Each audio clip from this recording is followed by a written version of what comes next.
Sonic's ultimate goal. Gotta call my team back at Old Knot Hole. It's Sonic and the Freedom Fighters. Sally the princess, one of a kind. Bunny always there to get you out of a bind. Rhoda the genius looking through the archives. And Tails flying fast, got dreams sky high. Antoine's a jerk, it's Sonic and the Freedom Fighters. Hey everybody, welcome back to the Archie Sonic Digest, and man oh man, do we have an excellent, really just a beautiful lineup of comics for you. And to start us off, let's introduce our guest for this episode, my good buddy Aaron Amaterasu. You know him, you love him. How's it doing, buddy? I have stared into the abyss, and Ken Penders has stared back. No, there is no God. You only don't want Penders. that. You don't want that face staring back at you. You don't. You don't. No. What's up, guys? I'm back. My boy Speed decided to give me the invite back after our fantastic episode last time, and honestly, I could not be happier to be back on. I've re-listened to that episode once or twice and laughed my ass off at the comments we made. You know, just. I had honestly forgotten how insane these comics get and how much fun it is to talk about them. So I'm here. I'm ready. Let's talk about some motherfucking Archie Sonic. But before we do that, a little bit of housekeeping. I got a little bit of an announcement to make about the show. We are now on Spotify. So if you decide to listen along on the drive to work, don't do that. I'm not responsible if you crash your car in an apocalyptic moment. Please don't listen to this on the drive to work. I'm Bro, you're gonna you. get sued. You're gonna get sued. You know that now. Now that you're on Spotify, you're getting fucking sued. Ken Penders will come after you. I am not responsible for anything that happens to you upon listening to this podcast. Oh my god. Well, yeah, go listen to us on Spotify. We have beautiful voices. Me and him. And so, we'll kick off on really just like a big... We're starting off strong this episode. We're starting off with the big Knuckles number 25. Let's just give it up right there and then. Oh my god. Ken Penders made it to 25 issues. He has 25 more to go before all of this shit gets integrated into the main Sonic comic. I hope you're excited. I'm not. So yes, of course, do I even need to say it, written by Ken Penders with art by Manny Galangit, the Dream Team, as we've all come to know them. Oh, they're so lovely. I will say, I don't think the art in this issue is that bad, but next issue and the next couple issues after, ooh, yikes. Ooh, it's not good. It's not good. So, Knuckles and Julie Sue, we open up on them. They're cleaning up from the little mess that they made in the last Knuckles comic. And in the reflection of a robot's head, Knuckles sees the face of Locke, his father. In shock, he turns around and chases after what he thought he saw was his father. Chases up after him, runs up the stairs into the city's ground level, and calls for him to stop, with Locke just turning around, and Knuckles in tears of joy embraces his father. 2 pages into this comic, and this is how Knuckles reunites with his long-lost father, who he thought was dead for over 10 years. He just, literally just asked him to turn around.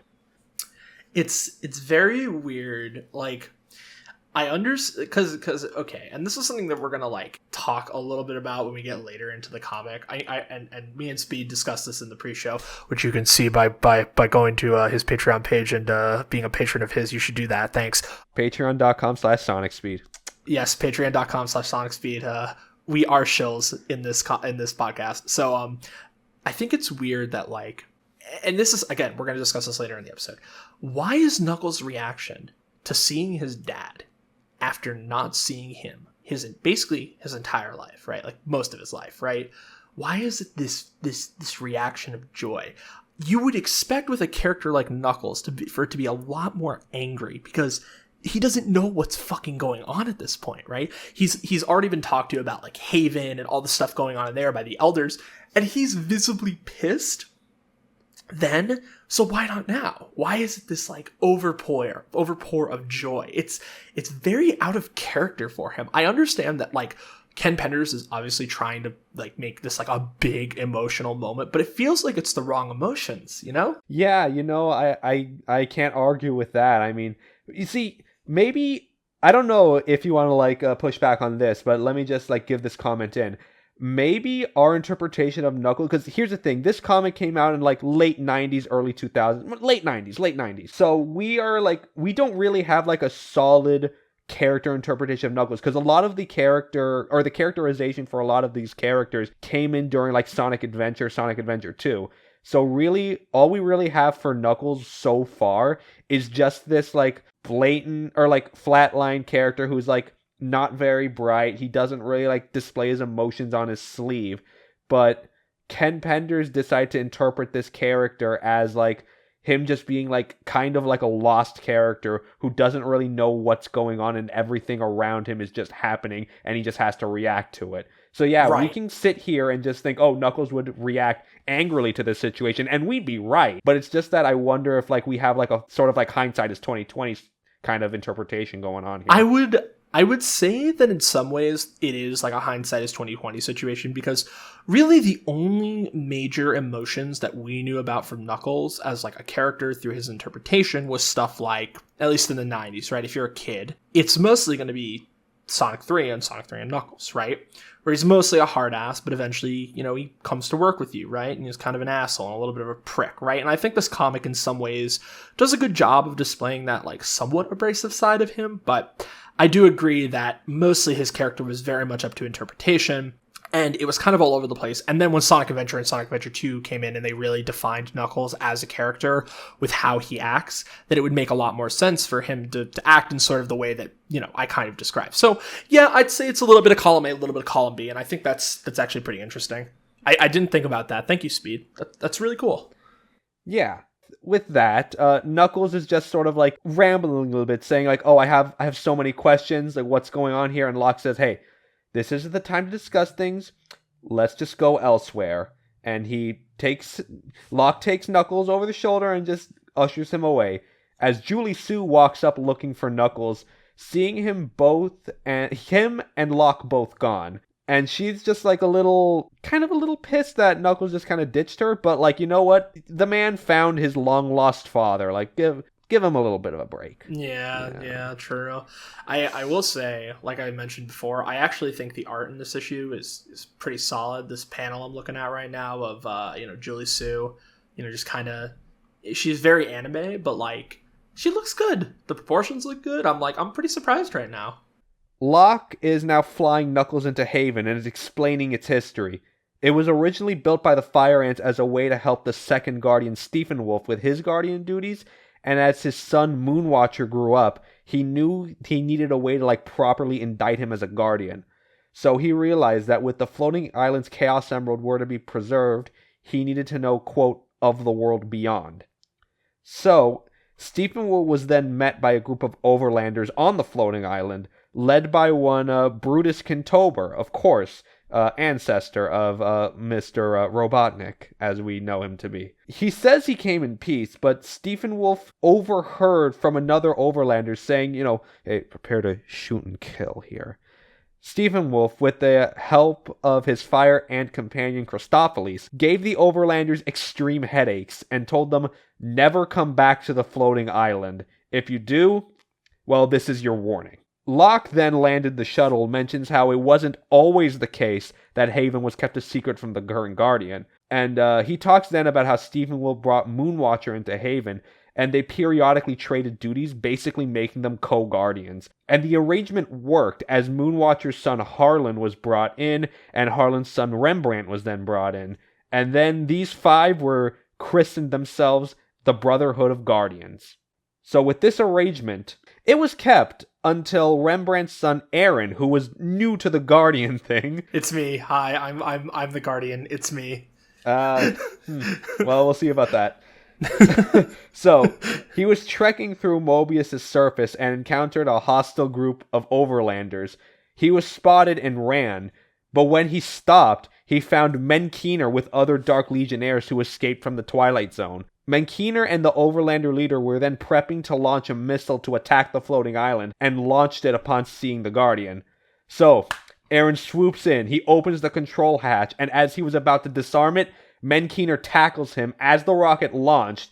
And Menkeener was like seeing Aaron about to like press the switch and like make him panic. It's like, hold on here. Do not press that switch. The rocket will explode if you do so. To which Aaron takes his words less as a warning and more of a suggestion. He flips the switch, the rocket explodes, and no trace of either Aaron or Menkeener was ever found. I have to say, the line, really? Thanks for telling me. And then the missile explodes. Kind of raw. Kind of raw. Kind of raw. It was kind of raw. It was in a very bizarre way, but yes, kind of raw. Yeah, kind of raw. Kind of raw. All the Guardians mourned Aaron's sacrifice, Rembrandt especially, as his younger son, Jordan, soon volunteered to train as the Guardian to make up for the loss. Rembrandt trained Jordan separately and gradually increased his responsibilities over time, thus beginning the tradition of Guardian training. And Locke says that this was a necessary treatment, as Guardian needs to know how to pass or fail on their own, especially Knuckles. And that line there is kind of what makes Knuckles, like, push Locke a little bit. And is like, hey, you keep saying this thing like, oh, especially me, especially I. Like, why am I so special? Why do you keep saying these things? And Locke is like, all right, okay, I'll tell you. I'll tell you what you want to know. So one night, before Knuckles was born, Locke had a nightmare vision from the ancient walkers. He saw an older Knuckles fighting, quote, so fearful an adversary. Locke woke up that night screaming and eventually decided to seek answers from a Thayer, who told him that he indeed saw a vision of the future, and there is hope if you prepare for it. Quote, to reconcile the past with the present to the next generation. In other words, Locke was told, use the forbidden technologies on yourself. Biogenetically enhance yourself so that when Laura Lee carried Knuckles, quote, the result was more than just their combined genetic structure. Ken Penders advocates for eugenics. The comic. So before Knuckles hatched, Locke had one last thing to do just to seal the deal. Locke brought Knuckles' egg into the Chaos Emerald chamber, submitted it into a radiation bath, something that was much debated between him and the Brotherhood, just to make that clear. And when Knuckles hatched, he realized his efforts paid out. And this was because of one key factor. All of the Guardians, they got spikes on their gloves. But with Knuckles, he actually has spikes on the back of his hand. And that was the key to realizing, oh, this is a special situation we're in with this Echidna here. And Knuckles pushes back saying, hey, why did you do all of that to me? Quote, did it ever just occur to you that I'd be happier just being your son? Locke pushes back saying, quote, how do you think I felt having to do all of this? Knuckles went through the same procedures as all of your ancestors, but the difference is that you have powers far beyond any other Guardian and is now coming to realize them. Locke, my man, you are dad of the year. Doing things that you were like, oh man, woe is me. I had to biogenetically enhance my son to save the world from an unknown threat. Oh god, oh man, oh god, oh no, oh no, oh. I mean, do I even have to say anything? Like, okay, you know what? It's when we get to the end of the comic, we'll talk about it. Well, this is the end. I'll just say, like, this is fucking weird to admit, but, like, I literally use this story as, like, an intro to, like, talk to matches on Tinder with. Are you kidding me? I am not kidding, and it works. Wow, dude, I can't believe you get mad game by talking about motherfucking Locke the Echidna. I mean, what can I say? I mean, for $15 a month, you can exactly see why I do so well at this. Patreon.com/songspeed, Patreon.com/songspeed, Patreon.com/songspeed. Let's go, boy. Dude, it's, have you ever watched Tyler One? Mm. Yeah, you know, loltyler1.com, discount code alpha. That's the same. It's just the same thing. It's the same thing. So it's the same thing. Just to finish this off, Knuckles is just like, oh, this is way too much to deal with. I'm a little overwhelmed here. And Locke says, hey, put yourself in my shoes. Is having to sacrifice our world or siring a son to save it any less staggering a thought? To which Knuckles says, good point. Who wasn't? and asks what to do next. Locke then brings Knuckles in, saying, hey, listen, put this aside for now. Let's just go do something together as father and son. And also, before we fully wrap this up, I just want to point one thing out here. The story of Knuckles fighting this so fearsome adversary, it was actually said in the editor's notes in that panel. This story will be told in an upcoming Sonic Super special called Knuckles 20 Years Later. Now, way early on, if you're an OG, you'll know what I'm about to say here. Way earlier on in the podcast, we mentioned something about Knuckles 20 years later and thought, oh wait, hold on. I thought the meme was Knuckles 25 years later. Or Mobius 25 years later, I should say. And yes, that is true. So, long story short, Knuckles 20 years later was shelved, and Ken Penders decided to retool it as Mobius 25 years later with a completely different story. And you know what? I even decided to fly a little too close to the sun. I tweeted at Ken Penders asking him, is Knuckles 20 years later canon to 25 years later? Sadly, he has not answered me, but in the editing process, if he does, I will, hard cut right here, and you'll get your answer. That's some deep lore. We'll probably have more comments on Mobius 25 years later when we eventually get to it. There's a lot there that I have feelings about. I haven't fully done a read through of Mobius 25 years later, or what is it? Is it Mobius 35 years later or 30 years later? 30 years later. Yeah. That's the continuation that Ian Flynn wrote, for the record. Right, yeah, which if I remember correctly from what I read, I was actually vaguely interested in. But I need to read 25 years later. But honestly, I think it's interesting that the Knuckles 20 years later project was sort of shelved, because at this point you would assume that they would just kind of let Ken Penders do that, right? But they didn't. I mean, I don't know exactly why it was canceled as a thing, unless it was Ken Penders deciding oh no, I have a much better idea, let's I'm gonna shelve it and retool it. Maybe that could have been the case. I don't know. Maybe it was the editor just saying no, we're drawing a line here. We're not letting you do this. Knuckles 20 years later was so fucking batshit and so insane that even the editors at the time were wait, what are we doing? No. You can't. You can't, bro. So I guess we're basically done with this comic, right? Yep, that's Knuckles number 25, the big Knuckles 25, done and dusted. Do you have any thoughts? Because I feel like we should talk about this. Because I do think that this is a pretty significant, obviously it's another exposition dump, but I feel like we should talk about it, I mean, I kind of feel like I said everything I need to.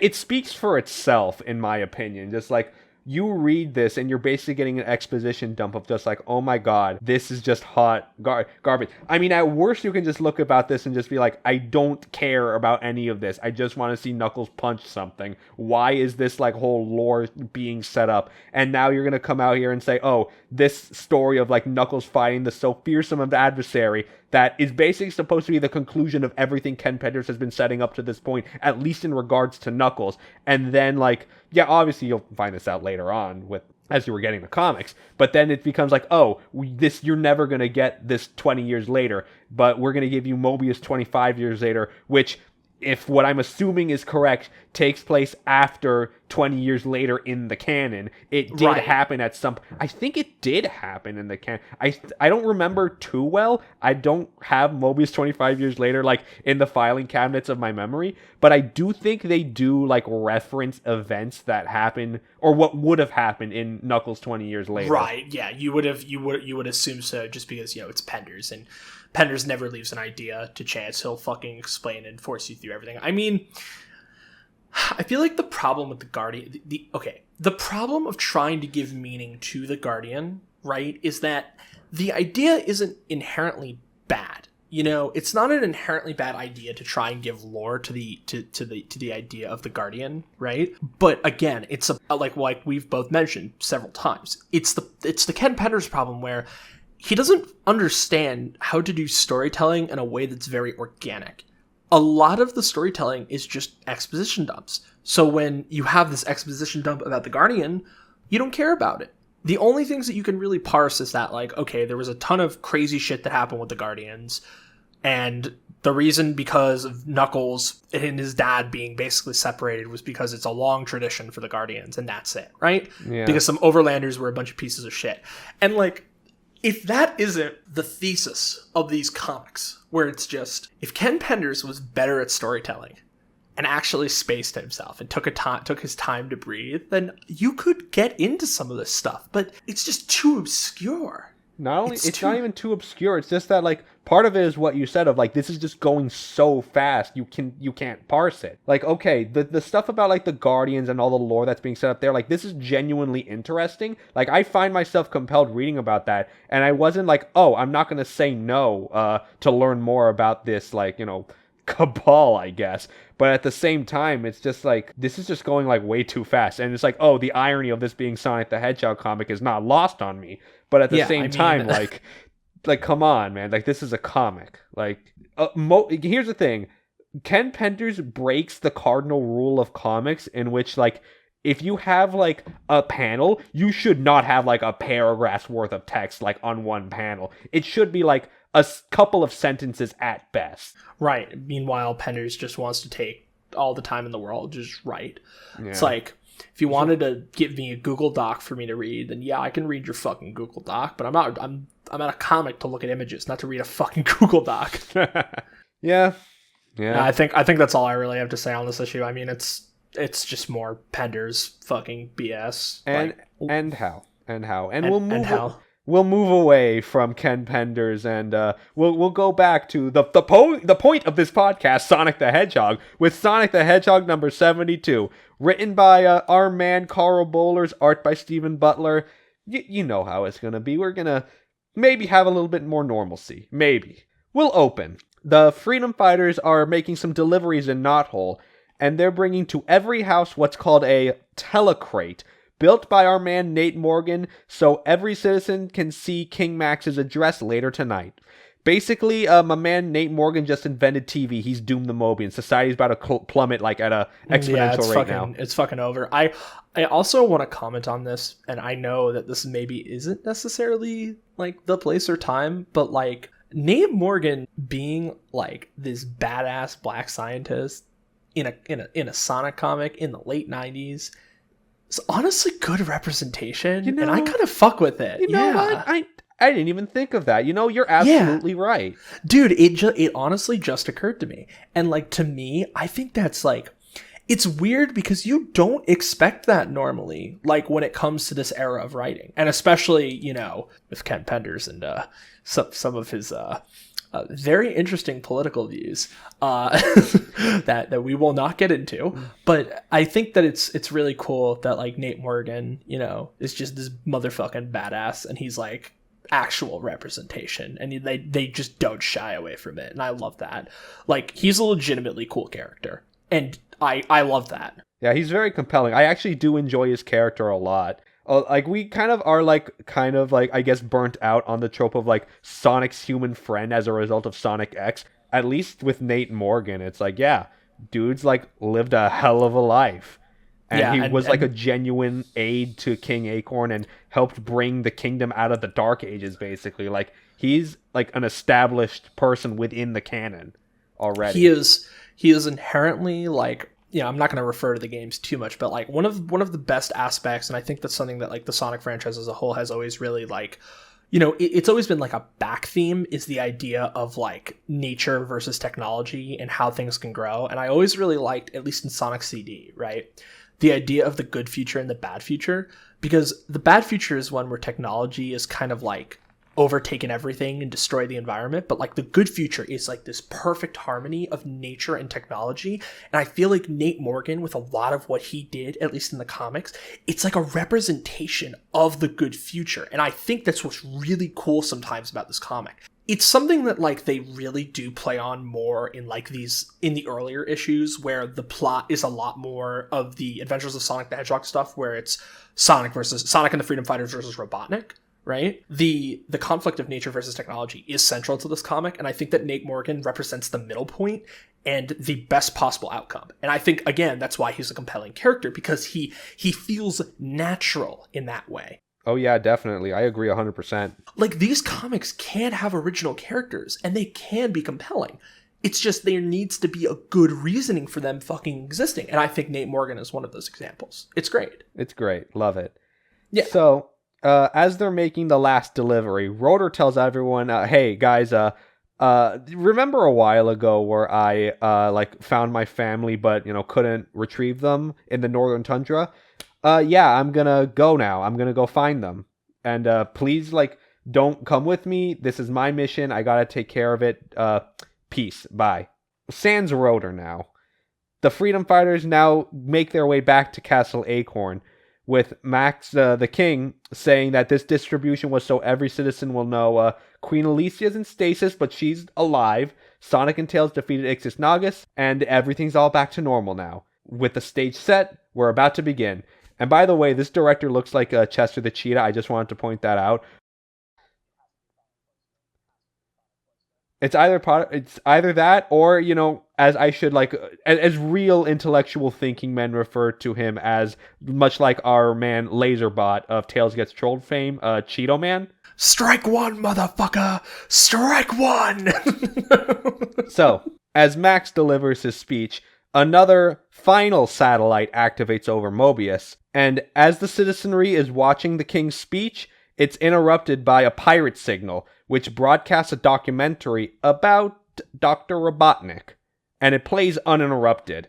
Born Julian Kintober of the House of Ivo, he was intellectually gifted from a very early age, the youngest of his family, mother, father, and an older brother, Colin. In adulthood, Julian worked under Nate Morgan in Megapolis and eventually became head researcher.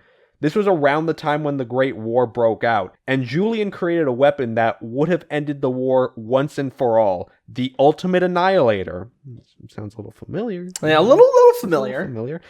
All that was missing was a certain mineral ore to power the machine, but it was never approved due to Julian using Overlanders as test subjects for the Annihilator. Who would have thought? Robotnik not being above human experimentation. Wow, what a shocker. Julian, though, escaped the imprisonment and was found in the Mobian Badlands by two hedgehogs who were no real threat, to which we then see Jules and Chuck looking at the TV solemnly. And after being brought to King Max, who, of course, was also watching in shock, Julian was accepted to help the Mobians win the war, and after learning battle tactics from Kodos, Julian threw him into the Zone of Silence and quickly took over his warlord position. Days later, Snively, Julian's nephew, arrived, swearing allegiance to him and him alone, and together they built the SWAT bots, then took Chuck's roboticizer to make more mechanical legions. And then, 10 years ago to the date, a mechanical blimp flew over the Mobius skyline, revealing himself as Dr. Robotnik, and overthrew King Max. But then, Sonic the Hedgehog and the Freedom Fighters arrived to take the fight against Robotnik.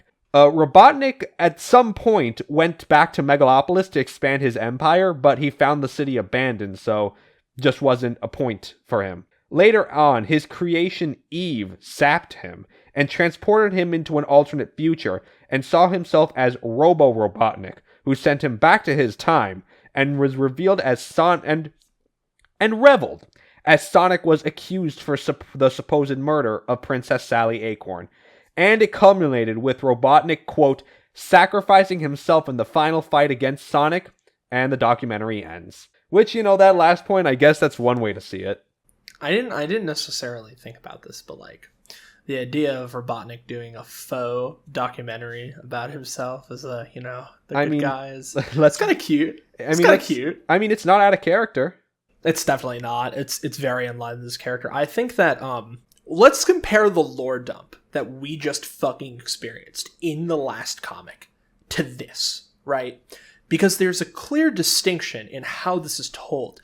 First of all, the setup. It's a documentary, so obviously there's going to be details that are, manipulated, right? Mm-hmm. And second of all, it allows us to learn a little bit more about Robotnik and his backstory, and also refresh the reader a meaningful way. Because as we... half the stuff, especially the later half, we already knew. The newest information was basically his early years. Right. And more importantly, it helps the reader get adjusted and set and ready for what is to come. Mm-hmm. And I think, to me, that speaks volumes about the quality of the Sonic comics compared to the Knuckles comics. There is a clear attempt to make sure that the reader is caught up, understood, made aware of the main central conflict now. And now that everyone's on the same page, we can continue with the story and not have to do exposition dumps, right? Right? Yeah. It's not rocket science. It's not rocket science. And with the documentary over, though, the signal gets lost. Sally immediately calls Sonic, asking if they saw what everyone else did, and figured, oh, we used Robotnik tech to make the TV, so maybe this broadcast just got mixed with old signals, so don't worry too much about it. Sonic has a heart-to-heart with his family, saying that, oh, his life is kind of boring ever since they defeated Robotnik, especially since Sally said they all have to start school again soon. It's all way past over. So, what you were saying about how setting up the reader for what's to come, this is a very crucial line. If you're taking notes... Take note on that. No. I know where this goes later, and I fucking hate it so much. I hate it so much. I hate you, Ken Penders. I hate when you do it. Hey, this is Carl Bowler's fault. Put the blame on the correct person. Okay, why would you do this, Carl Bowlers? Like, bro, we don't need to see this. I do like that there is. Go ahead. I was just going to say, like, we're kind of jumping the gun on this. We can get to that when we get to that, but... Yeah.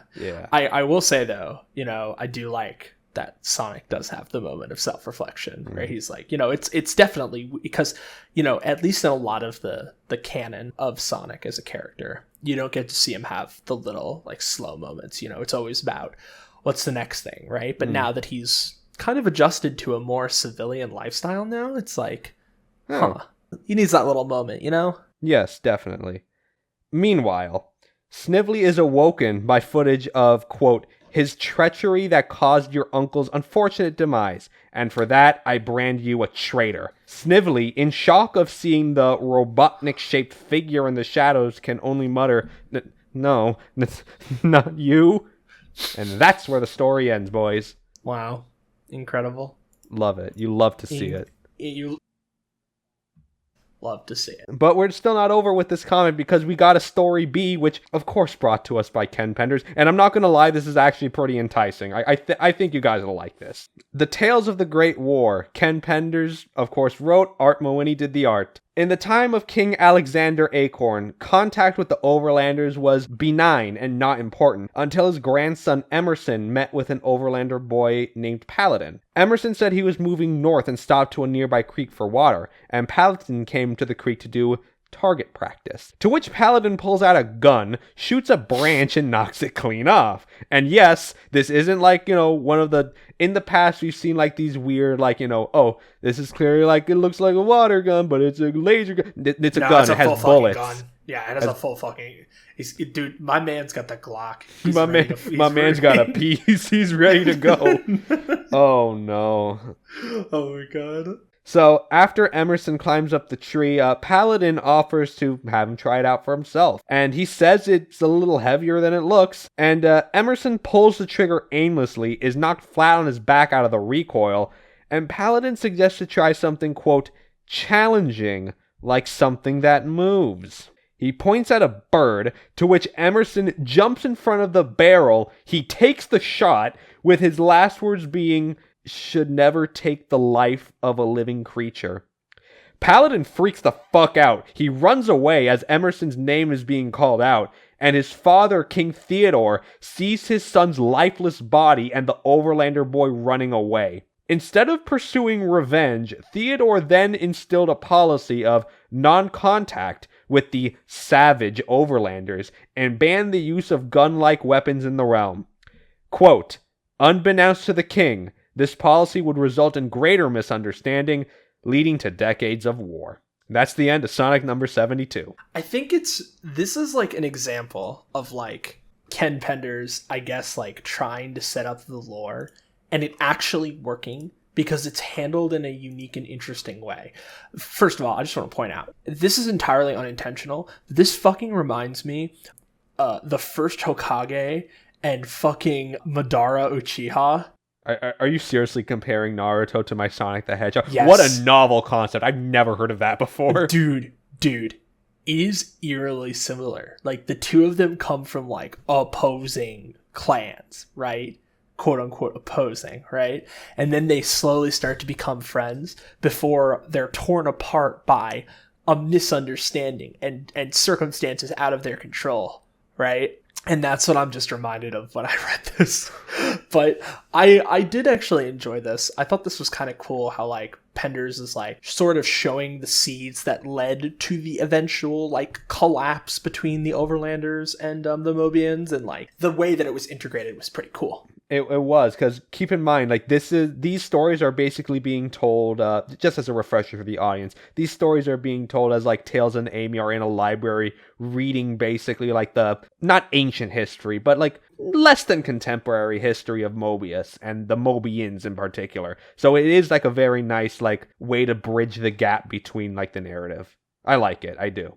Yeah, I agree with that entirely. I think that kind of like what we were talking about earlier, where it felt a lot more natural in that way, you know. Feels like we're not just experiencing or being told the lore, we're actually like seeing it happen in real time, and, you know, the storybook flavor at the end really like adds to that, you know? True, very true. I like this little story. It's good. It's good, and there'll be more of this, I guarantee you. Yeah, I'm pretty sure this continues in the next issue, right? No, because the next issue we're going to be reading, and hold on to your joysticks, boys, because this one's not going to be one you're expecting. Sabrina the Teenage Witch number 28. So I'm going to be completely honest and say that I did not fully read Sabrina the Teenage Witch 28. Well, the reason, but there's a good reason why we are reading Sabrina the Teenage Witch number 28. Yes, and it's because because yes, if you haven't assumed, it is indeed a crossover with Sonic the Hedgehog. Yes, absolutely. That's why we're here. That's why we, in this Sonic the Hedgehog podcast, are talking about Sabrina the Teenage Witch number 28. And on that note, it does cover two stories. However, I'm just going to glaze over the first story because it just sets up the next story that actually does have Sonic in it. So I'm just going to say, like, just to set the floor, one of the Sabrina's, like, antagonists, Enchantra, is taking revenge on Sabrina because she, like, fictionalized her for a school report. And so she tries to, like, fuck with her a little bit. And it doesn't really go out super well because her assistant didn't put in the order correctly. It's very, like, very bland. It's standard. Like, don't worry too much about it. And for the record, Mike Gallagher was the one who wrote it. So, like, it blends very well narratively. Like, if you read this, you think, oh yeah, it was definitely Mike Gallagher who wrote this. So basically the only, like, real takeaway and the real transition from this story into the next is literally just Sabrina's cat and familiar Salem saying, oh, don't worry about anything. Like, I only read Sonic the Hedgehog comic books now. So with that seamless transition, and we'll be right back with the Archie Sonic Digest after this. And we're back with Archie Sonic Digest to give in the story about Sabrina the Teenage Witch that we are supposed to care about in regards to Sonic the Hedgehog. Enchantress assistant Della, she's gotten her new equipment, it's all good, and they decide to spy in on Sabrina's house, and since Sabrina's aunts are away, they decide this is the perfect time to strike, and decide to use Della's new computer to, quote, enhance her power. She's logged the fuck in, ladies and gentlemen. Like, direct Ethernet cable to the back of the head, logged the fuck in. This bitch, extremely online. Literally. And thanks to being so online, she can see beyond her universe and sees the world of Mobius, warps her consciousness there, seeing Sally and Sonic arguing. And as Nicole interrupts and distracts Sally, Sonic walks away and ends up being hypnotized by Enchantra and warps away. Sally follows and sees the residue of the warp. Nicole analyzes it as brimstone, and since the portal is still open, they go in to follow Sonic. And in the realm Enchantra lives in, she's fully in control of Sonic and sends him off to, quote, lay waste to Westbridge. And Sonic wanders in via the house closet, and Salem recognizes him and does the whole, holy shit, dude, I'm such a huge fan, I got all your comics, bro. And Sonic attacks him in response. Poorly, might I add, and breaks through that wall of the house. And upon hearing the commotion, Sabrina comes downstairs, and Sonic pushes through the wall again. He charges in, and Salem trips Sonic with cat litter, causing him again to trip. And Sabrina walks to get her Aunt Hilda's emergency book of spells. Sally walks out of the closet, slamming it in Sabrina's face. The two introduced each other to one another, Sonic, however, is fucking pissed, and Nicole analyzes that he was hypnotized. But the story ends there and will be concluded in Sonic Super Special number 10. So I also want to point out, and this is maybe like a weird comparison, but hypnotize Sonic's eyes, kind of like Super Sonic's eyes from the English comics. This is not the last comparison. We'll have Sonic the comic too. I'm just saying, boys. I'm just saying. Just saying. It is interesting because despite the comics being very different in their own regard, I actually have not read any of Sonic the comic, but it has been something that I have been meaning to do for a very long time. There is stuff that oddly happens in both comics very similarly. Like, very similarly. I mean, we know that there hasn't been, like, any coordination between the two, but, like, any coincidences are just coincidences. But you know what? Maybe that's a future project, maybe. Hey, I don't know. There is definitely something that is coming up fairly soon that is very interesting because, again, there was no coordination between the two comics, and there's an event that is very much similar to Sonic the comic, and I think it's really interesting. But as we wait with bated breath for said event, let's get into the aforementioned comic, Sonic Super Special number 10, Crossover Chaos. And boy, oh boy, there's a crossover, and it certainly is chaotic. No. So, we'll start off with the continuation of One Enchantra Evening, that story was called. Sonic is right about to attack Sabrina and Sally. Sabrina saps him away so the two can regroup and just muddle on the situation. She tracks Sonic to Mount Everest, Enchantra does, and sends him back, not before, though, establishing a mind link with him. And as Sally and Sabrina talk back to one another, Nicole is alerted that Sonic is back in Westbridge and is heading towards Sabrina's high school. Sabrina takes off to confront Sonic, but not before Nicole alerts Sally to a second thing. That we'll know in a little bit. So Sabrina warps to Sonic's location, trips Sonic, and after he gets his bearings, Sonic entraps Sabrina in a figure 8, a vortex vacuum as he calls it, and deprives her of oxygen, which, I mean, you could definitely do that, but like, damn. Damn, Sonic about to kill on sight. What the fuck? And before Sabrina passes out from oxygen deprivation, she transports a nearby tree into Sonic's path, knocking him out cold. And Enchantra and Della see the connection broken as Sally, Nicole, and Salem appear behind them in said realm, and points them out that her warp portal residue that Enchantra took Sonic from is still open, and threatens to give the location to every villain on Mobius. Which, as funny as that is kind of boss. I mean, listen, I feel like one of the things that like the Archie comics always did well, at least in my opinion, is that Sally has always been a really good character, and when push comes to shove, the writers can actually put her in a lot of situations that are pretty interesting and pretty funny. This is one of those situations. Like, Sally is quick on her feet.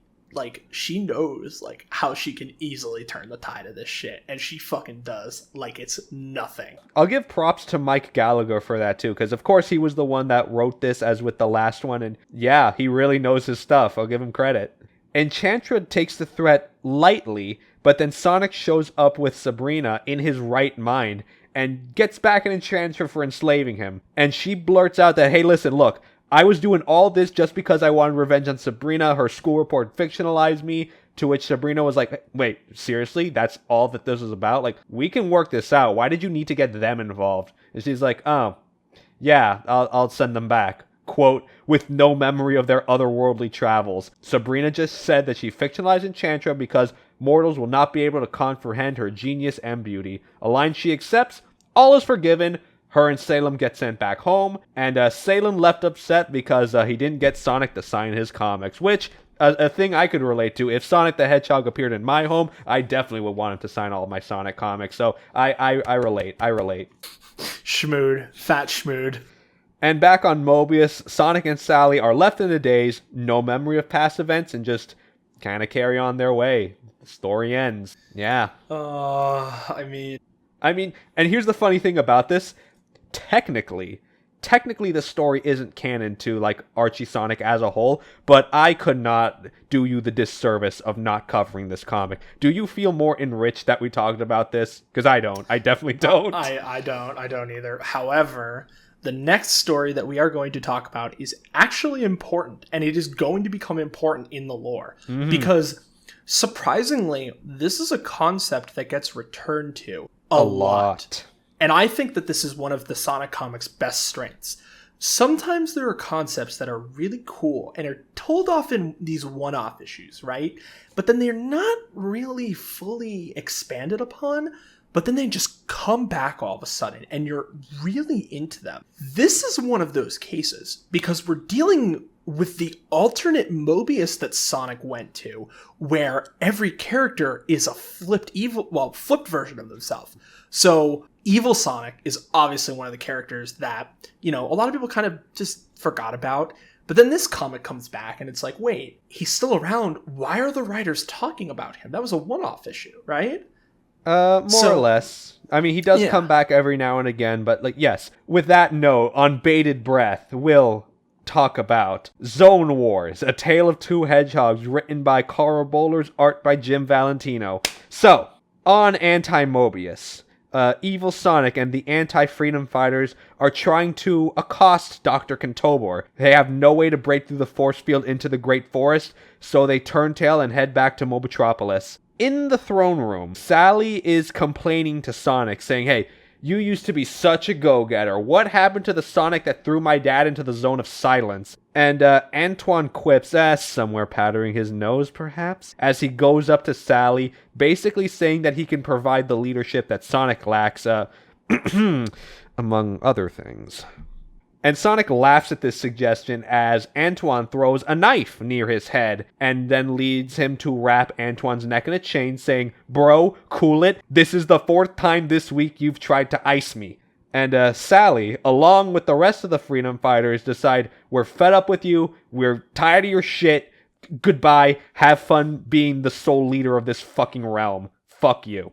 And right there and then, a bright light pops up behind, offering Anti-Sonic a deal, to which he says he's all ears. In the Prime Zone we move to. The Freedom Fighters are having a nice picnic, they're living their lives, and are interrupted by Sonic, the Zone Cop, if you remember him from the last episode, who came for Sonic saying, hey, a new threat has emerged, and only Sonic Prime can stop it. I can't believe we're calling him Sonic Prime. Well, that's what he calls him. I'm just doing what the writers are saying. We're calling him Sonic Prime? All right, that's what we're calling him today. It's just so fucking funny to me. Just Sonic Prime, dude. Like it's fucking Star Trek. So, I know. Sonic brings Sonic into the No Zone and sees monitors full of alternate Sonics. And Sonic points to Anti-Sonic, who has been zone hopping collecting the pieces of the giant Borg, who Sonic Prime and other Sonics teamed up to defeat, and spread parts around the multiverse in the hopes of it never being able to be repaired. And he also points out, yes, normally zone hopping is impossible, but thanks to the effects of the Ultimate Annihilator, anything is possible. It's time, isn't it? We're getting real close. So, unfortunately, Anti-Sonic kind of beat them all to the punch and got most of the parts already, all except for one. We then cut to the last Sonic missing, the Sonic from the Sonic Underground reality, because, you're seeing it right there. You were wondering when that was going to come up. I just want to point out, I think Sonic Underground might actually be the worst piece of Sonic non-game related media to ever exist. This is kind of an aside, but I went to my local Walmart recently, and I was perusing the movie section, and I found volume 1 of Sonic Underground there for $4. Did you and buy I buy it? it. Yeah, I bought it. I mean, look, it was $4. It was $4. What am I supposed to do? Everything about Sonic Underground as a concept, I hate. Everything about the show, I hate. It's just the most annoying, obnoxious, dumb, stupid shit. And it's the equivalent of wanting to blow my brains out. And that's an opinion. That's an opinion that's shared with Ben Hurst, the writer for Sat AM. The dude knows. Sonic Underground is just an infinitely worse sad AM. It's so bad. And honestly, the problem of trying to have a Sonic Underground X Sonic comic crossover is that you just infinitely see how out of place all of the concepts are. It really is, and it's kind of amazing. But you know what? I respect them trying to bring it in. I can respect it, but I don't agree with it in the slightest. I mean, but here's the funny thing, and I'll get to that in a minute, but the Sonic Underground reality. Sonic was just jamming out with his brother and sister, Maniac and Sonia, and they're interrupted when Sonic Prime and Sonic show up above, asking for the Borg piece, to which Underground Sonic says, hey, wait a minute, you're another version of myself that also asked for this Borg piece, which I don't fucking have. Leave me alone. And read this as Sonic never recruited this version of himself in that story because apparently Sonic forgot to find him. Which, let's put the floor here. That issue that happened with the giant Borg was like issue 11. Sonic Underground was like obviously not around during that time. So this is just a little bit of like retroactive canon. Literally the easiest thing to say is like you forgot that this existed when it never did in the first place. Pretty much. Well, yeah. what can I do? What can I say? Yeah, what else could they do? Very little you can do there. I mean, it's fine. Yeah, whatever. Underground Sonic tells Prime and Sonic about his situation. He and his siblings are royalty. They were deposed when Robotnik took over. There's some prophecy that says they need to find their mom, who gave them up after the coup, and after reuniting can defeat Robotnik once and for all. That's the plot of Sonic Underground, basically. Like triplets born, the throne awaits. Born of a deadly fate. Give up your children. Separate. Bide your time. Lie in wait. Sonic Underground. Sonic Underground. They made a vow their mother will be found. Alright, that's enough of that. Yeah, okay, yeah. I will say a ton of shit about that fucking show, but unironically, theme song kind of slaps. The theme song does slap, and I will not back down. That's some good stuff. It is some good stuff. Joel from Vinesauce are in that song for me. 6 Feet Underground. Yep. Oh my god, I'm gonna watch that clip after this episode. I'm gonna lose my mind. So, meanwhile, Anti-Sonic arrives to Underground Robotnik, mistaking him for the one that recruited him, and gives him the giant Borg pieces that he collected. This Robotnik is like, I don't know what got into you, Sonic, but whatever, I'll take it, and has Anti-Sonic imprisoned for roboticization. And the Robotnik that Anti-Sonic actually made the deal with noticed all of this and just decides to cut his losses and goes away. He already has what he needs, according to him. Wait, what does he get from this realm? I completely forget. What do you mean? What are you asking? Like, so wait, why did he even enlist Evil Sonic in the first place? To get the Borg pieces. Oh, right.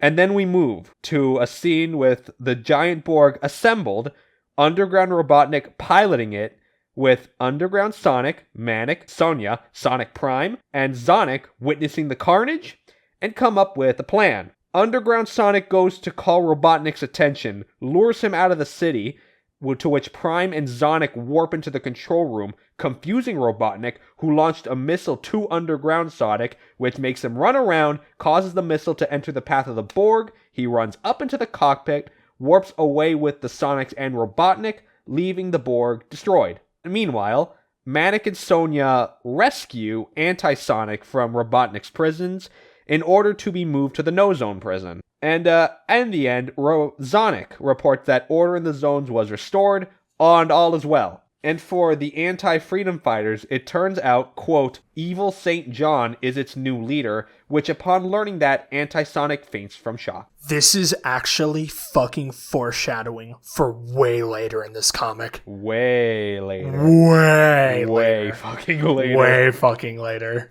All I'll say about this, it's a Sonic Underground crossover. They're there. They don't do anything, but they're there. Okay, well, I mean, I don't have any fucking words to say on that shit. Fuck Sonic Underground. Anyways, I think that's it for the super special, right? Yep. And we'll quickly move on to Sonic number 73. Carl Bowlers did the writing, Stephen Butler did the art. So we open. Sonic has given his parents small power rings to wear as wristbands to act as a wedding jewelry, an anniversary gift. His parents love it. Sonic saying, oh, I can't take all the credit. Nate and Uncle Chuck helped make the bands anyway. Chuck appreciates the gesture, but actually shows a little upset, saying that, Nate isn't really credited with the creation of the power rings in the official Kingdom records. He really should be. To which Nate says, hey, don't worry about it. It was King Max's idea to be unpersoned as, just so history wouldn't remember me as a traitor. I'm cool with it. I've made my peace. And just as Nate was about to leave, Sally calls Sonic to come to the castle, and the two leave together. Sally in her room talking to Nicole, saying she called everyone, they should all be on their way, as Elias overhears the distress in her voice and just decides to ask her what's going on. And in here, Elias has a little bit of a heart-to-heart, saying that he's not super adjusted living here. He barely talks to Father because his work as king just takes up so much time to begin with. And Sally says, well, hey, listen, my world was basically turned upside down after learning that I had a twin brother who was destined to rule instead of me. And on that note, he basically admits what's been on his mind from the get-go. I don't want to be king. I spent my entire life on the floating island looking for a cure for Mom. I want adventure. I don't want to rule a kingdom. But I doubt Dad will understand. That's heavy stuff, let's be honest here. That's not something I expected to see in this comic. It's weird because, previous issues, we had this whole thing, right? Where Sally is just like, but I don't want to lead. I just want to fuck around and do whatever the fuck I want. And King Acorn, because he's a fucking douchebag, he's like, no, fuck you, you'll marry who I want because I'm the king. And I think it's interesting that both siblings ultimately don't want to fucking rule because they want to live their lives and they don't want to have to deal. I mean, it's kind of like a weird mix-up at the end of the day, because at one point you have a kid who kind of had this life mission inside of himself, oh, my mom's in cryostasis, we need to find a cure for this.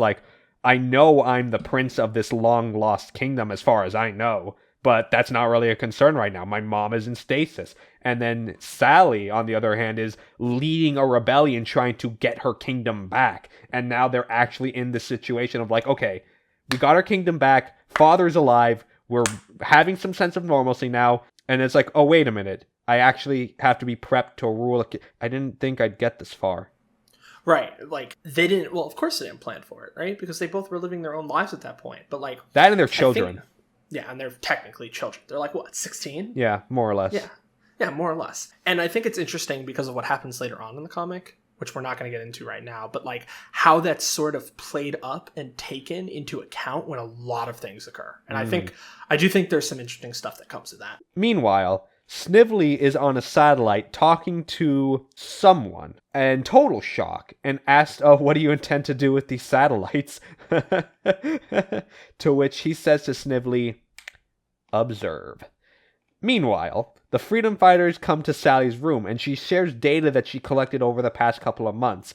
Mysterious satellites coming online over the past couple of months. They were coming on over the same points that Sonic and Tails were at during their trek across Mobius, the Southern Tundra, the Deerwood Forest, and most recently, the 7th satellite came online during the crisis where Knothole was hit with the time-reversing energy beam. You remember that. We all love that. Come on, great story, great story. It was legitimately pretty fucking wild. Did you... I can't tell if you're being sarcastic or not. Did you actually enjoy that story? In spades. It was an interesting setup. Yeah, I will admit that it was very weird how they did this out of order issue and how strange and surrealist it got, which is definitely something that you don't get really to see in terms of comic telling, and how they manipulated sort of the whole story and how it was I mean, it was novel and I appreciate the effort. Yeah, I mean, the execution, not that great, but I enjoyed it. I enjoyed it for what it was. Yeah, as did I. Yeah. So, this 8th one that they found was offline when Nicole grabbed the documents, and Antoine and Bunny suspect that it was turned on last night, when King Max's address was hijacked with the Robotnik documentary. They intend to inform the king, who conveniently walks in right at that moment, and they all learn that the 8th satellite came online 45 minutes ago, over Knothole, with all 8 satellites becoming linked to a main hub, as Sonic runs to Knothole to warn everybody, but finds the place abandoned. He goes to his parents' house. No one's there. It's empty, a ghost town. And dejected, Sonic is being monitored over the satellite by Snively and a seemingly revived Dr. Robotnik. He's back. He's back, boys. He's back. Give a round of yes. Yes. So this is probably my favorite thing about this comic in terms of like how it handles the return of Robotnik. We're going to find out more in the next Sonic issue, and we'll talk about it when we get to it. But I think that like in terms of setting the stage for his reveal, there's been hints and pieces and little breadcrumbs all over the place. And now they're being linked together, both literally and figuratively, right? Because the satellite's linking together. And what's even better, you take a look at the satellites. What do they spell out? Robotnik. What? No. Oh, God. Oh, what? No way. No way. No way. They do. The satellites are all named after the letters of Robotnik. Bro, my almonds are so activated right now. Holy shit. I do like that Robotnik's return was foreshadowed. In reality, you can't have a Sonic comic without Robotnik. And the way they bring him back is definitely actually really cool, and it's something that you would not expect, but it's interesting. I liked it. Oh, and it's only going to get more wild as we learn more details. But until we get to that point, that's where the story ends, with the reveal of Dr. Robotnik's return. But we've got a secondary story. Of course, Ken Penders, Art Mawhinney. We've got another tale before the Great War. So Uncle Chuck, he strolls in, seeing Tails, Amy, and Jeremiah talking about the book that they were reading. Chuck asks them, "Oh, how deep did you get into it?"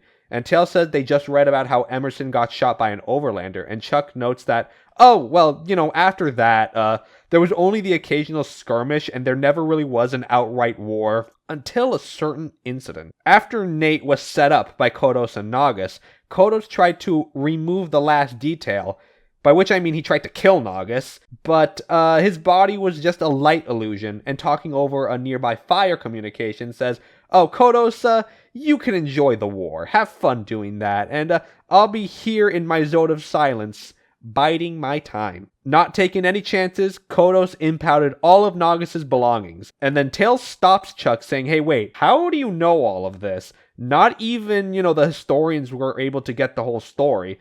To which Chuck says, "Oh, in my roboticized state, I was able to download information from across all of Robotnik's networks." Like, come on, I got you, Tails. So Chuck then recalls about these 2 scouts, an Overlander and a Mobian, both of them not wanting to engage in conflict, and arranged to tell the respective leaders that the lay of the land gave the enemy such an advantage, it would be pointless to go to war.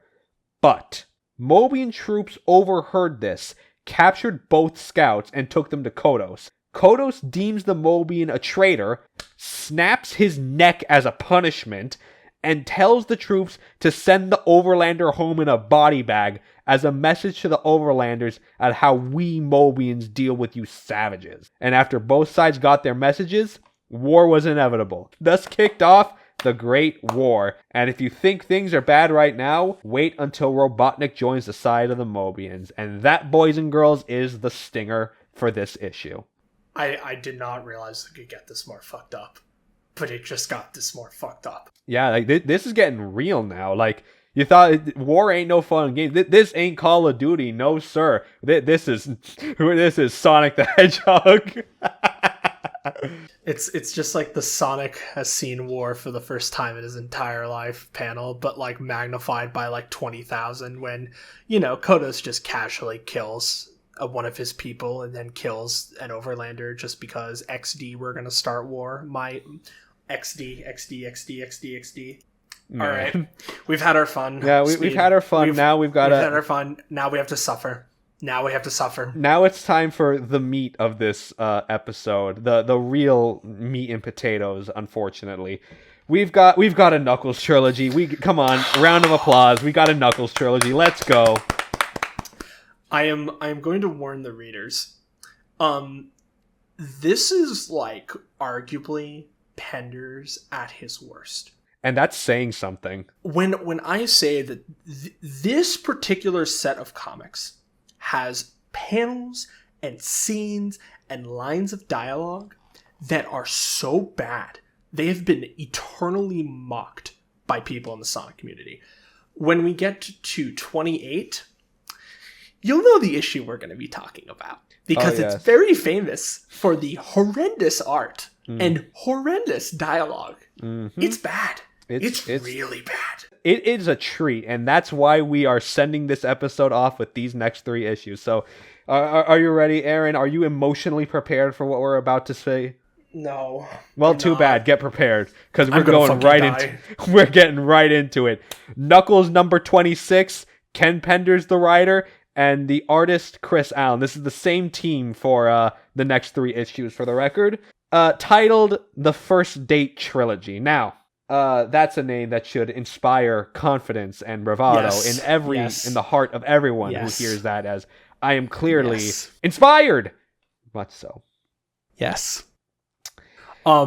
So before we even start, if you're listening to this and you are on your computer, I want you to look at the art panels as we are talking, because oh my god, the panels in this issue, it's bad. Like, words cannot describe, like, the story that's being told juxtaposed to the art that you're seeing. It's just like, it's literally a 1-2 punch. Let's not waste any time. Let's get right into it. Let's just get it. So, Knuckles number 26. We open. Vector, Espio, and Mighty are in the diner, having dinner, saying, oh man, it's been so long since our boy Charmy had to leave and accept the Crown Prince title of his homeland. And they have a little bit of back and forth on whether or not Charmy should have stayed with them. Should have renounced his heritage, Vector goes as far. Or not Vector, but that was said. Vector pushes back saying, hey, come on. He would be insane to give up his title, giving up, quote, the status, the moolah, the best seat in the house, and the babes. To which Espio pushes back saying, hey man, all of that outweighs the responsibilities. Quote, and besides, he's engaged anyway. And the boys are in shock, throttling Espio, demanding he tell them everything. Espio just goes like, hey, wait, stop, listen. I just got a letter announcing Charmy's engagement to some girl named Saffron. I don't know anything, okay? Vector, in shock, is just saying, oh man, I think I'm gonna hurl, man. Misogynist Vector returns once more. Mighty ribs him a little bit with Vector is like, hey man, Vector pointed out that he didn't mean anything like marriage in the moment. And my man Vector, looking like his soul got sucked out of his body. My man just lost one of the boys. We should pay our respects here. Like F to our boy Charmy for being no longer one of the boys. Sad. Big sad. Big Sag.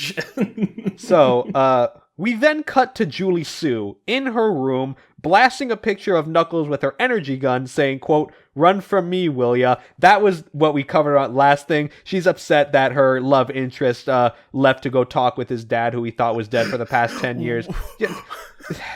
What is this art? What is up with her mouth? Why is it wet? What is up with the eyes? The eyes are very anime-esque and not in a good way. Like, I've described the art style of some of these issues before, not on the podcast, so you're hearing this for the first time, listeners. This is American Sailor Moon. Yes, it is American Sailor Moon. And this, not in a good way. Not at all in a good way. Meanwhile, Knuckles wakes up to see Law cooking him some breakfast, and Knuckles decides to ask, hey, Dad, why do guys and girls get together? Ken Penders unironically was like, yo, we're gonna my man was just like, yo, Dad, I know I just met you, I know we've been like, this is the first time I've seen you in 10 years, but can you give me the bird and the bees talk? Dad, I wanna fuck. Why do we wanna fuck? Oh my god. I'm gonna play this straight for a second, okay? I can deal with inane lore dumps. I can deal with inane exposition. I can even deal with sappy, stupid romance in a Sonic comic. But this is where I draw the line. This is where I say no. Fuck you. You can make Jesus allegories. You can make as many fucking allegories to religion as you want. But this? Are you fucking kidding me? Dude, it's a comic about Knuckles the Echidna. Are you fucking kidding me? Why? Who asked for this? Who? Who asked for this? Who? I'm sorry, I'm crying right now. I just... Oh my god. I can't, dude. I can't. And yes, Locke gives a spit take to that question as a natural response, and just is like, hey, well, what would you like to know, my dear son? Knuckles asks, whenever I'm with Julie Sue, I get these weird feelings. Like, I'm happy, but I'm mad at the same time. And whenever Julie Sue gets mad, it's like she wants to be friendly instead. What's going on here? Why is she like this? And Locke is just like, well, how different is it with any of your other friends? To which Knuckles says, well, I get along with my boys. They're my boys. Vector's a pain, but, it happens. It's fine. It's the boys. Other girls, Locke asks, to which Knuckles says, I don't even think about other girls. To which Locke says, well, looks like you've just been hit with the Soultouch, son. Soultouch? What's that? Locke describes it as basically, we echidnas, we are just so fucking smart. Like, we are just so goddamn giga-brained. Nature just needed to evolve us so we were still capable of having romantic relationships. Bro, us echidnas are so advanced and so powerful that our cocks don't start thinking about wanting to fuck women until we hit our maturity. We can't even get off to the normal stuff. All we do here, it's all science up here. E equals MC squared. That's how I get my rocks off. Do you think Locke is the predecessor of Ben Shapiro in this universe? Absolutely. Oh, he definitely is. Absolutely. Dude. Dude. He's like, women are temporary, intellect is forever. True. I can't even fucking say that with a straight face. Okay, where were we? I'll keep going. So Knuckles takes this as like, oh, so boys and girls are usually compatible, yeah? And Locke is like, well, I mean, yeah, that's how that works. To which Knuckles responds as, then why did you and Mom get a divorce? That's the best burn in this entire comic, and it wasn't even meant to be a burn. I love it. Honestly, Knuckles hit him with the real shit right there. Just got him right where it hurts. It's true. Locke is like, I don't know. I guess even fated relationships require a lot of work. Knuckles then says like, well, yeah, I get along great with the guys. I just have issues with Julie Sue. I wonder, maybe life would be easier if guys and girls just stuck to themselves. Listen, we've gone through a lot just in this comic alone. We have Knuckles asking for the bird and the bees talk, Julie Sue being frustrated that her love interest walked away to talk with the father he never knew for over 10 years, and now you're hitting me with this final combo of Knuckles the Echidna questioning his sexuality in an official Sonic the Hedgehog comic. What the fuck happened in my life? What am I doing here? What the fuck happened? Where did my life take me this? Why am I here right now? What the fuck happened? And the best part is Locke's response, which is, probably, but eventually they would want something more. So not only is Locke homophobic, Locke is openly denying Knuckles' questioning of his sexuality. Yeah, and the scene even ends with, like, they have, like, a little bit more of, like, a back and forth, but then, like, Locke is just, like, he just brings his son and is like, come on, son, before we continue this conversation further, let's work out your feelings for Julie Sue. Literally just shoving it under the rug. Do you want to know something? Ken Penders has, in the span of 4 pages, covered several social and political issues with the grace of an elephant attempting to fly. and it's just, it is unfathomable to me how this comic got to the state it got. We just went from the Sonic stuff, which was fine, and then we get thrust into this shit. What? Why? How? And when did this all get conceived? What happened? That's what I'm asking here. Like, what happened? How did we get to this point? How did I get to this point? Why am I here? Why am I reading this? What happened? I can't, man. I don't think I can. Oh my god. Wait. Wait. Hmm? Wait. Oh, you no. have to see this. No. I'm scared. Look at the echidna. Ugh, God. Look at those eyes. No, make it stop. I don't want to see that. Get it away. Get it away. Disgusting. You know that Ken Penders fucking made sure that those eyes were directly on screen, and that was somebody's furry sexual awakening. This comic indirectly bred an entire generation of furries. All right, we got that out of our systems. It's good. We're good. We got it out. We got it out. We're done here. We're done. It's not over. It's never over. So after all that, meanwhile, the boys are at the marketplace. Espio saying to Vector, "Oh man, if you're such hot shit, bro, you can land a date with the first woman you ask out." And he takes the challenge and asks some random woman who's just like, "Hey, babe, how's Saturday looking for you?" To which she says, "I'm studying to become a missionary." In which Vector says, "Okay, so does next weekend work for you?"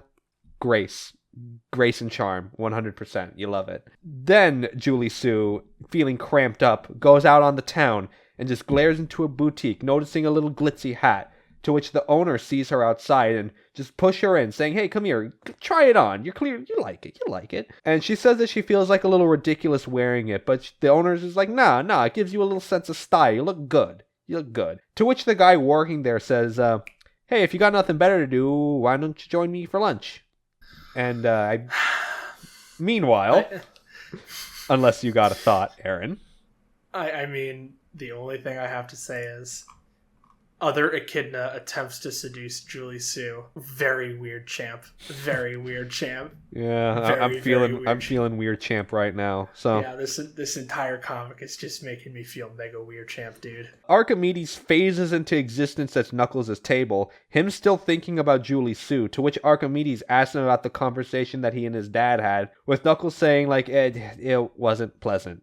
And Archimedes says, "Hey, look, man, life has consequences. Be prepared for anything." As Archimedes warps Knuckles with him, Locke walks in, wondering where Knuckles went. Scene change. Our man Vector striking out cold, and he's at a bar as a waitress comes out and smittens Vector, let's say. Meanwhile, Julie Sue is having lunch with the guy from the store, Raynor is his name, and asks her, "Do you have anyone special in your life?" To which she says, "I wish I knew." As Archimedes and Knuckles pop right in the middle of that restaurant. That's where that story ends. Dude, I just want to point out that, like, what is with Knuckles' face here? I want you to look at his face with me real quick. And really, like, tell me. It's like an ape face. It's a face when you go monkey mode. Yeah, it's I think it describes his feelings accurately. He doesn't know what the fuck is going on. Why am I here right now? Archimedes, what have you fucking done? I think it's a good face. It describes his emotion. It's silly. It is funny, though. It is a funny thing to look at. That's the end of the story, but not the end of the comic. We got a story B. I think this is the first story B for the Knuckles comics so far. And of course, written by Ken Penders, but this art is done by Manny Galland this time.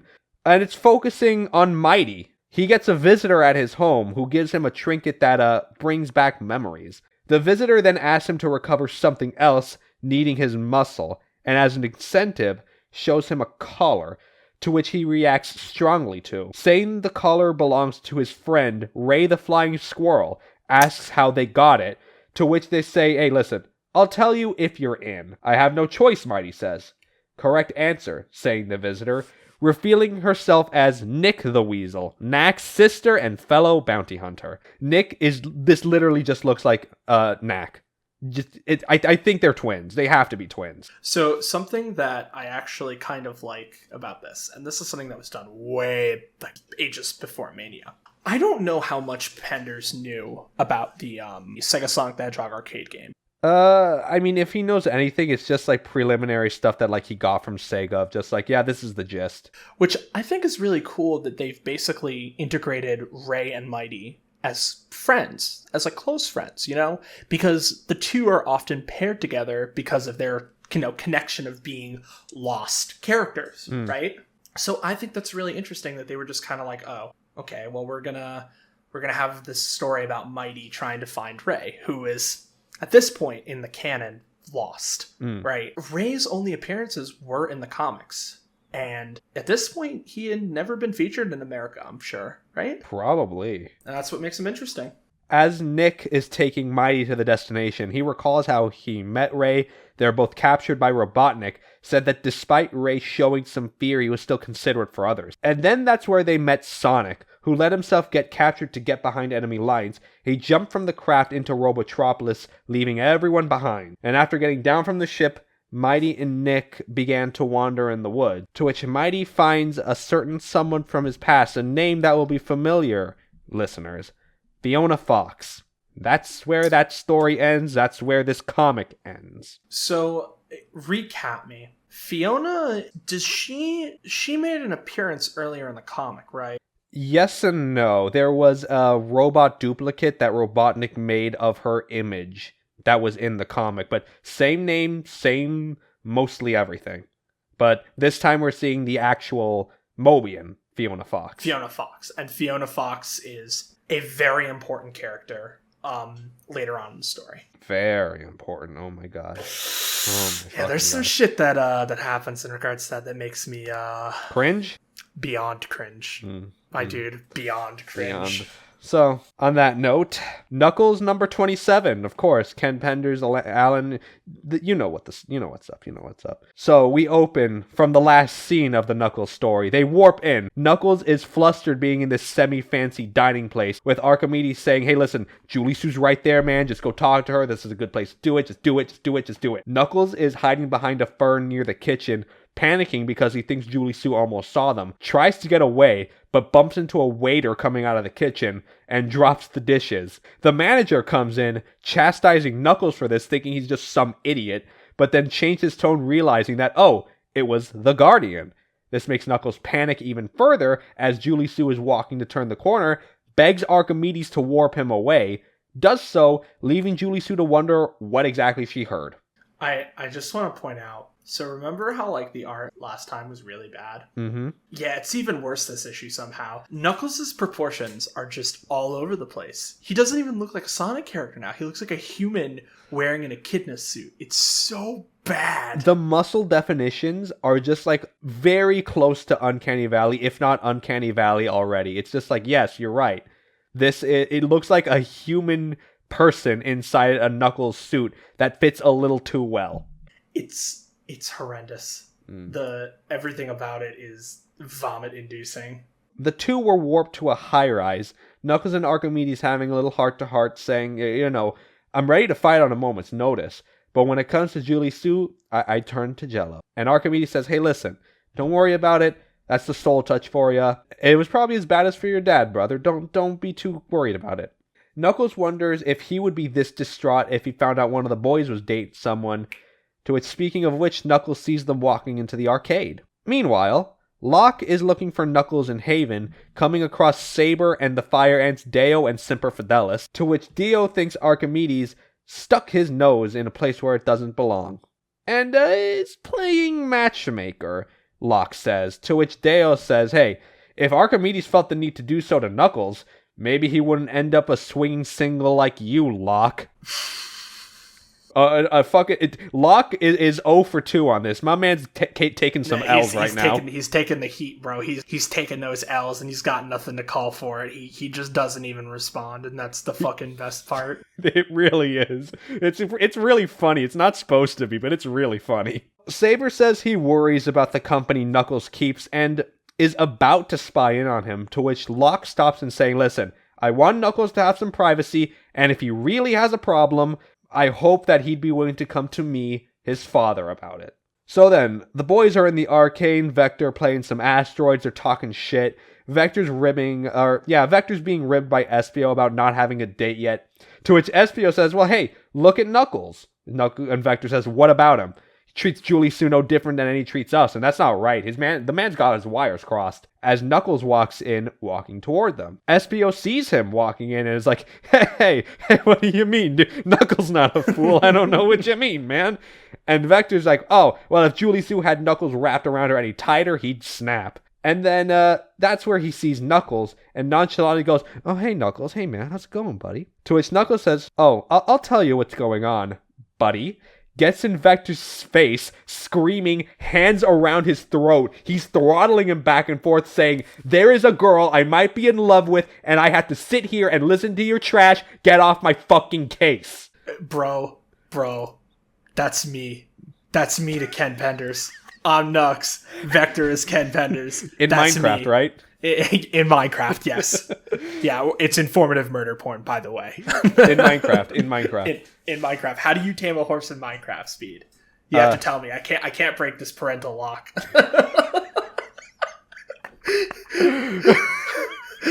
Listen. Listen, this panel just speaks for itself. It really does. Knuckles has the motherfucking existential crisis of a goddamn century. And it just continues as we keep going. Espio and Mighty are trying to get Knuckles off Vector, with Espio saying, dude, Vector, you gotta apologize if you want to stay alive right now. And Knuckles just backs off. Vector was trying to apologize, saying that he didn't check himself.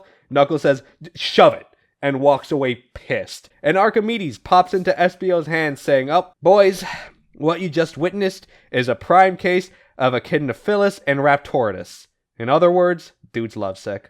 They really have a scientific term for this, huh? Well, I shouldn't be surprised.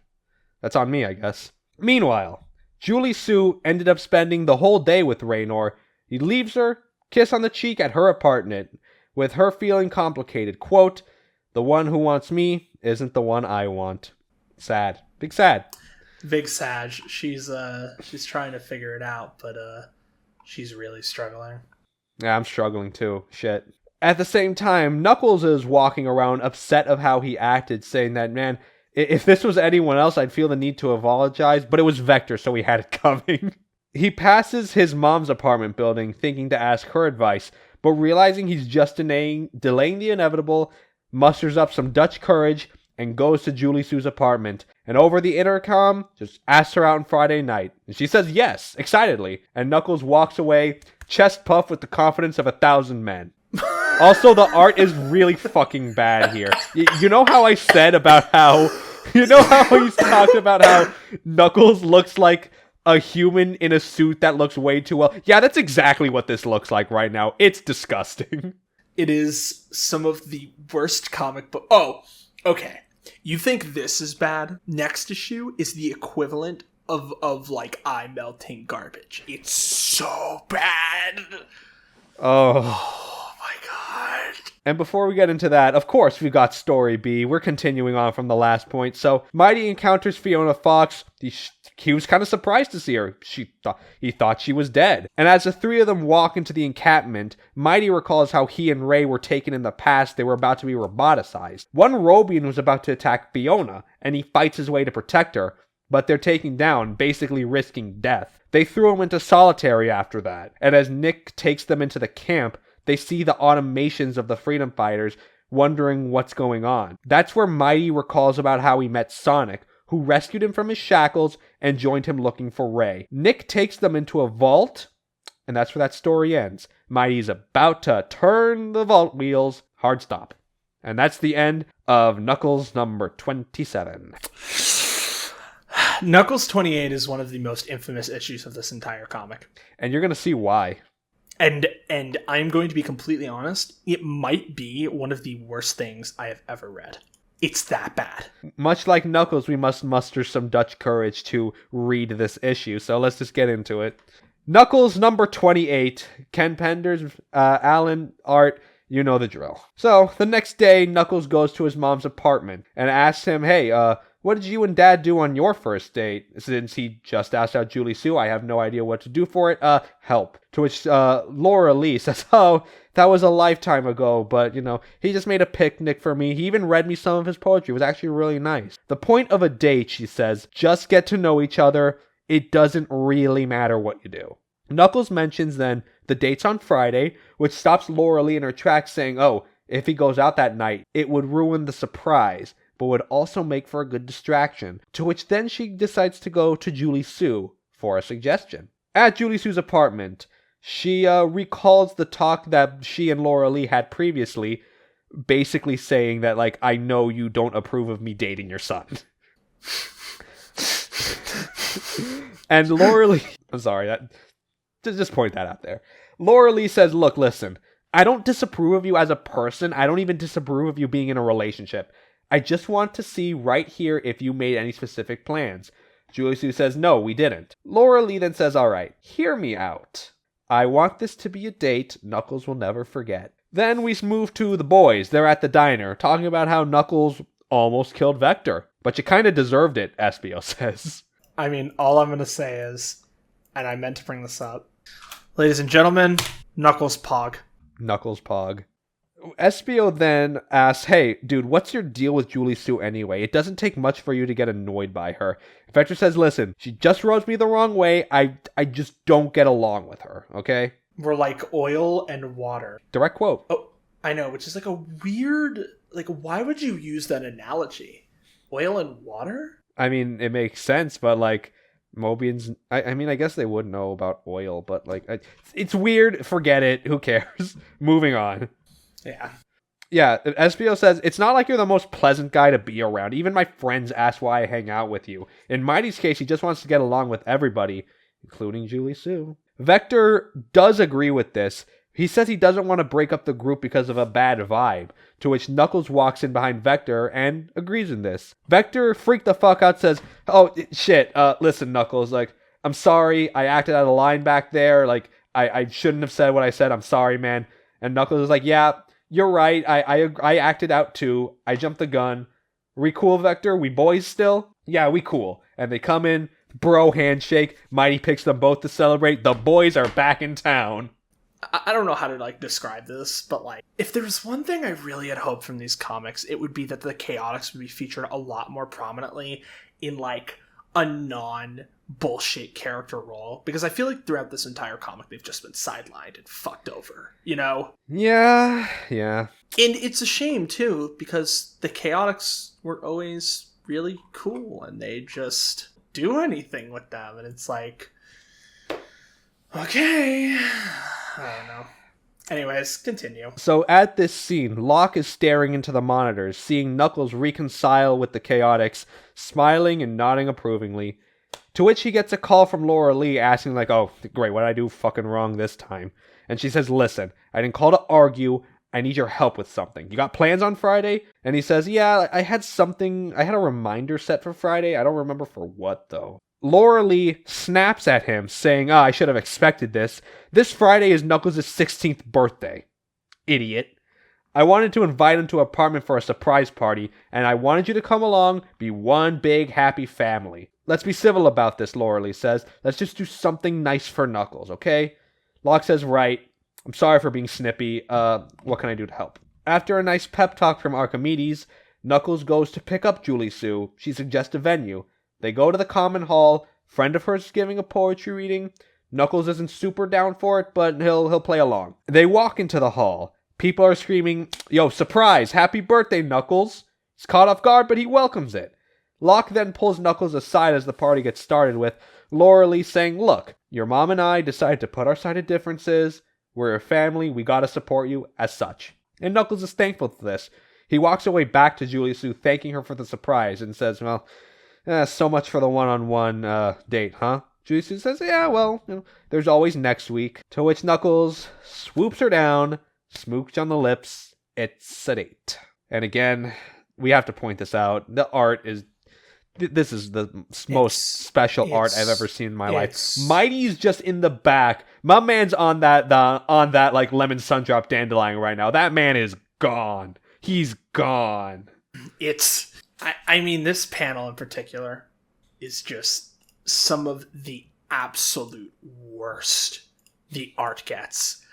I mean, you know what, Speed? I'm gonna need you to do me a really, really, really special favor for this specific panel. Mm-hmm. Put it up on screen right now. All right, so let's talk first about Knuckles, right?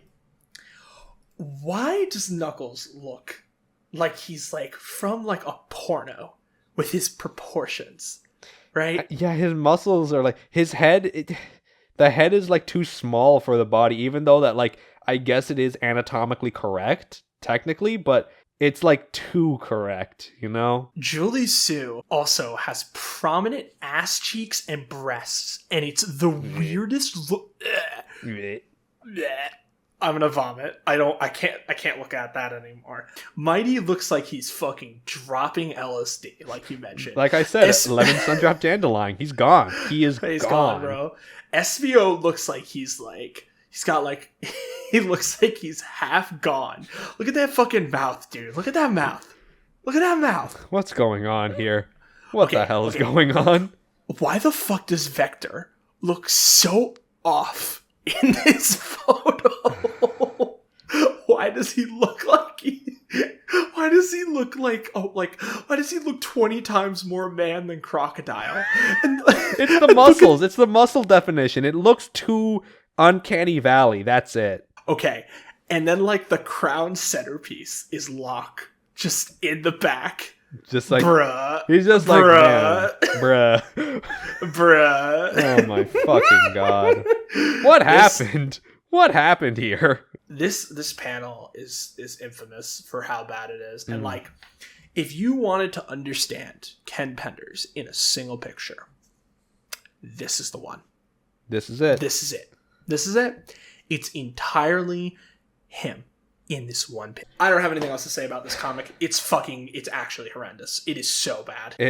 This is special, all right. This is a great thing I decided to spend my mind doing. I'm glad. I hope you guys enjoying this.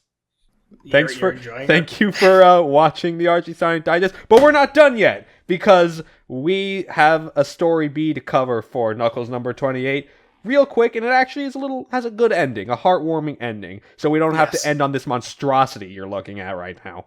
Mighty opens the vault only to find Ray in a space limbo, clinging onto a gem shard that both Nick and Fiona are claiming. Ray says it only feels like a few hours since he last saw Mighty, as he last remembers Sonic and Mighty drawing Robotnik's fire. He and Fiona both tried to grab the gemstone from behind him. As Ray grabbed the Power Stone, he got shot in the back, the energy of which caused him to warp away. Sonic tried to catch him before he did, but it was too late. Mighty, realizing what happened, goes full fucking berserk. He's roided up and goes full force on Robotnik, using another SWAT bot as a shield as he and Sonic escape. I have to say this right now. I'm sorry. Mighty's no is criminally fucking reminiscent of Vader's no at the end of episode 3. Again, Ken Penders is inspired. Even though this came out before episode 3. So then George Lucas was inspired by Ken Penders. Yes, it's true. Oh man, Ken Penders should sue. Anyway. Oh, he's gonna sue. After recalling what happened afterward, Fiona mentions that while she was imprisoned, she was shown the automation that Robotnik made of her and effectively was just left to rot.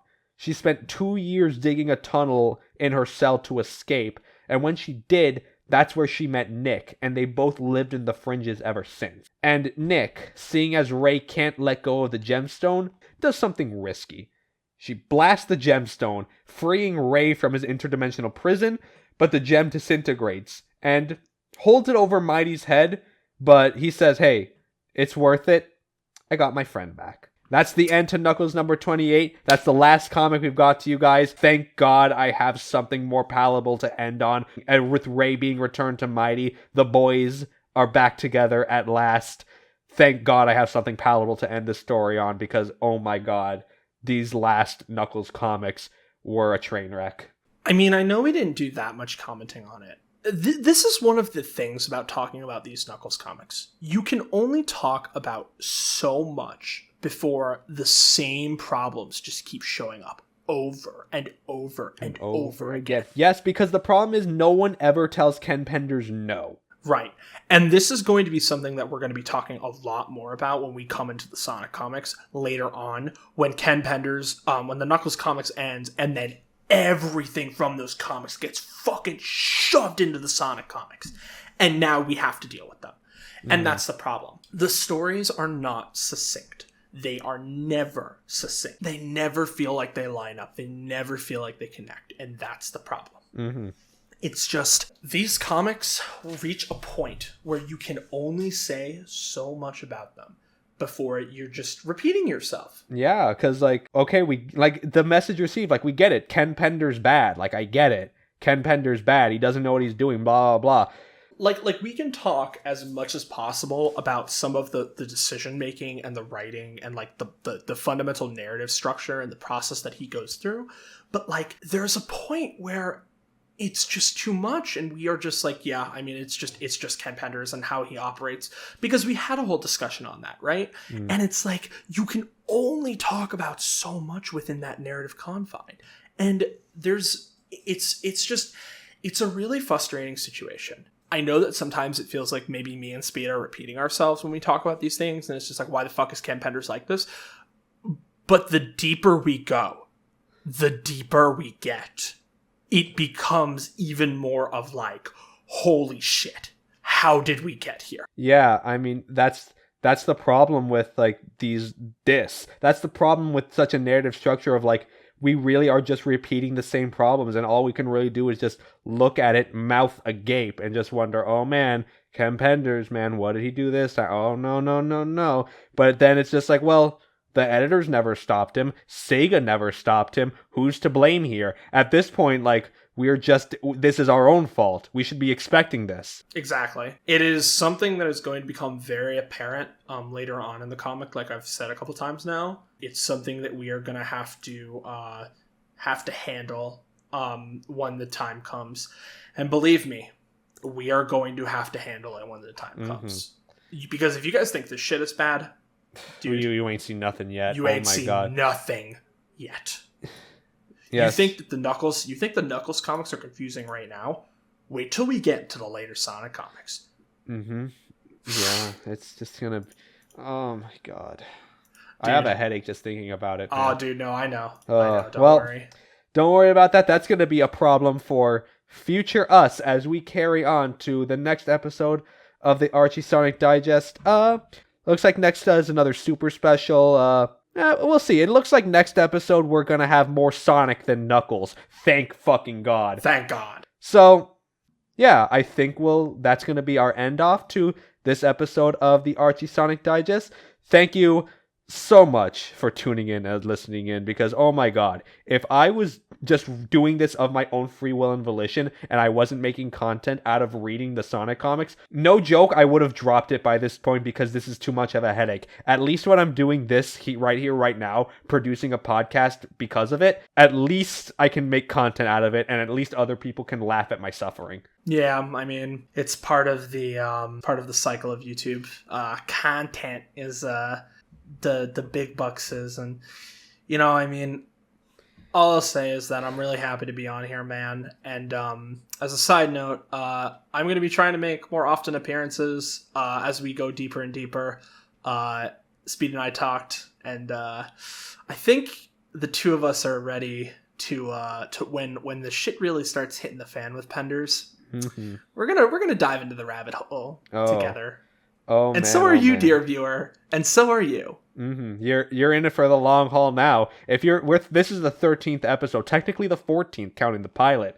If you're in this deep already, ooh, you're stuck. You're stuck with us now. How is the story going to end? You're going to have to wait and find out with us. Or you can just read all of them, but I do not recommend that. Just wait for us. Just wait for us, okay? It's for the good of your own mental health. We're carrying the burden here for you. We're carrying the burden for you. And on that note, I believe that'll send it off. Aaron, would you like to do a little shilling before we head home? Yeah, follow me on Twitter, twitter.com/TrueBlueA101. Good shit posts, good memes, wholesome content occasionally, light political content occasionally, but it's all fun on my Twitter. Go follow me there. Go follow me on Twitch, twitch.tv/Amatrossi98. Potentially follow me on YouTube. I may actually be starting to produce content for YouTube, just as a side thing, nothing major, maybe some video essays. YouTube.com/Amatrossi98. That's all I got. Thank you again, Speed. I love you lots, man. That's all we got, and we'll see you next time for another episode of the Archie Sonic Digest. Goodbye, folks. Take care.